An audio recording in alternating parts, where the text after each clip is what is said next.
We do not need to prove our authenticity. You can't fake being genuine. It's impossible. You are simply not in tune with the situation. We have a whole plethora of defenses and systems at our disposal, which prevents us from being genuine. It is not a question of whether or not we should dive in. Rather, it is a question of whether or not we should be patient and compassionate with ourselves as we observe the instances in which we are not being real. Not overnight, but gradually, as you come to terms with the fact that your personality is not synonymous with who you are. Fear is a common companion on the path to authenticity because from a young age forward, we have been inculcated with the belief that we should be afraid of our true selves. We are concerned that if we let people see the real ourselves, we will no longer have a place in the world.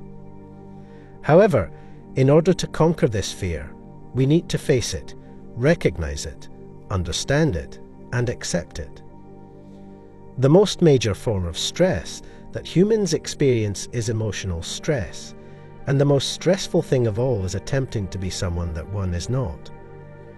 However, it is vital to ask questions of oneself with compassion and curiosity, rather than with the intention of blaming oneself. You could discover the solution in this manner. Compassion is essential because it enables one to perceive the reality of a situation. We don't have to hold back our true selves in front of some individuals in order to conquer the forces of our habits. It's just a routine that we picked up when we were young and didn't have a lot of other options. Because of the way that this practice is wired into the circuits of our brains, we are conditioned to believe that being genuine is bad. These habit energies might still be triggered in particular situations, despite what we know cognitively or what we have learned. And we need to train ourselves slowly to overcome these habits. We need to understand why we developed these habits and what benefits they temporarily gave us. Pleasure is a necessary part of life, but if we don't have it, we need to examine why often addiction is a response to pain, discomfort, and a lack of pleasure in our lives. In order to overcome our negative habits and addictions in life, we need to do so gradually. It's possible that we suffered through traumatic experiences as children. That which molds our experiences as humans and how we function in the world. For instance, research has shown that individuals who had traumatic experiences as children are more prone to suffer from chronic pain. Therefore, rather than simply viewing our bad behaviors and addictions as a result of our desire to get high, we need to investigate the factors that initially led to them. The challenge for us is that we have trouble understanding others whose formative experiences are different from our own. And this is important to note because when I consider issues such as addiction, I see that they fall somewhere on a spectrum, and the vast majority of people fall somewhere on that spectrum. But the reason for this is that we all fall somewhere on a spectrum. Each of us believes that we could manage this in our own lives, and we are quick to pass judgment. If you've never experienced severe depression, you can't possibly understand what it's like to be depressed. You have no concept what it's like to have life be so depressing, useless, and dangerous that you would even consider ending it all. You have no notion what it's like to have life be like that. At the point where it is time to enjoy yourself, because it is on a spectrum, and we have all, at some point or another, felt depressed, and we have all, at some point or another, felt alienated, but we have all pulled ourselves back together. To the point where it is time to enjoy yourself, because it is on a spectrum, and it is time. Moreover, we have no concept of what it is like to be immersed in it. We are no longer given a choice, and as a result, we have a hard time understanding others whose brains give them a different view of life. Taking a closer look at what truly causes stress reveals that the most significant contributors to stress are apprehension, a lack of knowledge, and a sense of powerlessness. Now, what happens in a culture in which the economy is tanking? Decisions are made far away by people who don't even know you. And you don't know who the people making those decisions are, but your life is very much affected by these big forces, which you have a growing feeling that you have no control or even influence over. Well, that indicates that a lot of people are going to be freaked out about it. A great deal of unpredictability, which will cause a great deal of stress for a great number of individuals. And this tension will cause people to engage in addictive behaviors.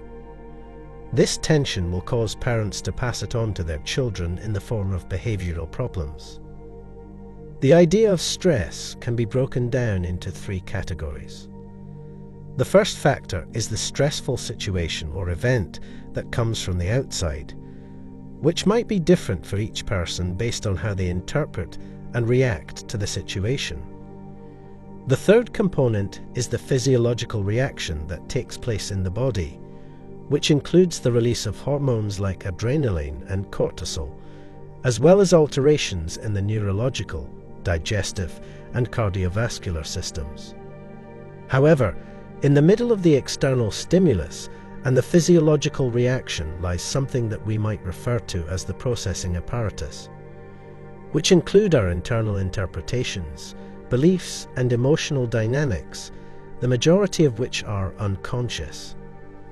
The most important takeaway from this conversation is to develop an awareness of what is occurring on the inside of each of us. We have a tendency to be the authors of the narratives that guide our lives, and to the extent that this is the case, these narratives are subconscious.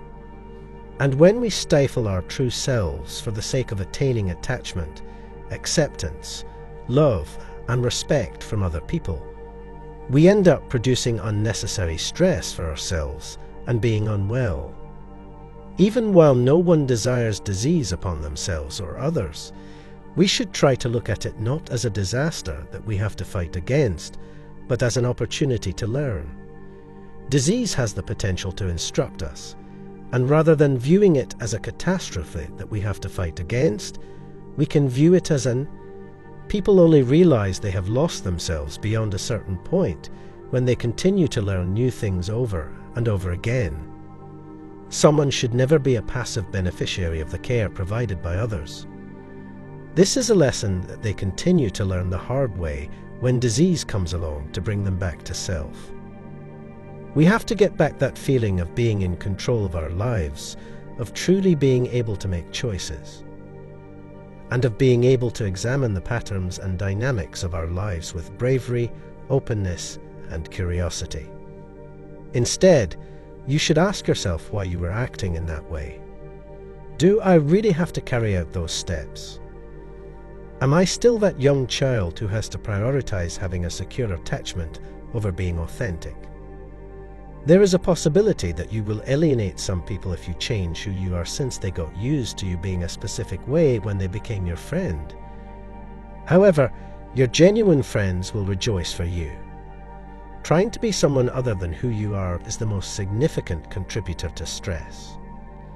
The most important thing to remember is to get to know yourself, and then to stay faithful to that knowledge. Even if you are struggling with an illness or addiction, your actual and authentic self is always there and will never be absent. The word recover suggests locating something that was misplaced, but in order to locate something, it must have always been present.